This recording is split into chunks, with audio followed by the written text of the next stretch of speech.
Hey guys, ഇന്നൊരു ചുമ്മാ day ഔട്ടാണ്. അപ്പോൾ ആദ്യം തന്നെ ഞങ്ങൾ സിനിമ കാണാനാണ് പോയത്. ഞാൻ സാന്ദ്ര ചേച്ചിയും കൂടെയാണ് പോയത്. ഞാൻ സാന്ദ്ര ചേച്ചി എന്നും പറയും, സാന്ദ്ര എന്നൊക്കെ ഇടയ്ക്ക് പറയും. അപ്പോൾ ഞങ്ങൾ എന്നോട് സിനിമ കാണാൻ പോയതാണ്. തലൈവൻ തലൈവി എന്നുള്ള മൂവി ഉണ്ടല്ലോ, റിലീസായ അന്ന് തന്നെ ഞങ്ങൾ പോയി കാണും. പക്ഷേ അത്ര ആൾക്കാരൊന്നും ഇല്ലായിരുന്നു. പിന്നെ കുറച്ച് ആൾക്കാർ വന്നു.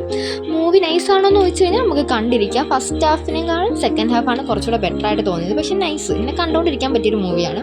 അപ്പോൾ മൂവി കഴിഞ്ഞ് ഇറങ്ങിയപ്പോഴത്തേനും ഒടുക്കത്തെ മഴ. ഞങ്ങൾ കുടയും എടുത്തില്ല. ഞങ്ങൾ ഇറങ്ങിയപ്പോൾ നല്ല വെയിലായിരുന്നു. അപ്പോൾ വിചാരിച്ച് കുറച്ച് വിറ്റാമിൻ D3 കിട്ടട്ടെന്ന് എഴുതി ഞങ്ങളത് മൈൻഡ് ചെയ്യാതെ കുട എടുക്കാതെ ഇറങ്ങി. അതിനുശേഷം ഞങ്ങൾ ചായ കുടിക്കാനായിട്ട് നല്ല മഴ. അപ്പോൾ മഴ നല്ല വൈബാണെന്ന് എഴുതി അങ്ങനെ ചായയൊക്കെ ഞങ്ങൾ കുടിച്ച്. ചായ കുടിച്ചുകൊണ്ടിരുന്നപ്പോഴാണ് വേറൊരു ബുദ്ധി ഉദിച്ചത്. എന്താണെങ്കിലും സിനിമയൊക്കെ കണ്ട് ഇനി നമുക്ക് നേരെ എവിടെയെങ്കിലും കറങ്ങാൻ പോകുന്നത് വെച്ച് അങ്ങനെ അവിടുന്ന് ഞങ്ങൾ പത്മനാഭ ക്ഷേത്രത്തിൽ പോയി. അവിടെ കുറച്ച് നേരമൊക്കെ നിന്ന് ഫോട്ടോസും വീഡിയോസും കാര്യങ്ങളൊക്കെ എടുത്ത് നൈസ് ഒരു ഡേ ആയിരുന്നു. എനിക്ക് എന്തോ കുറേ നാൾക്ക് ശേഷം മനസ്സ് തുറന്ന് കുറേ സന്തോഷിച്ച പോലെ എന്തൊക്കെ ഒരു സ്പെഷ്യൽ ഫീലിങ്ങുള്ള ഡേ ആയിരുന്നു.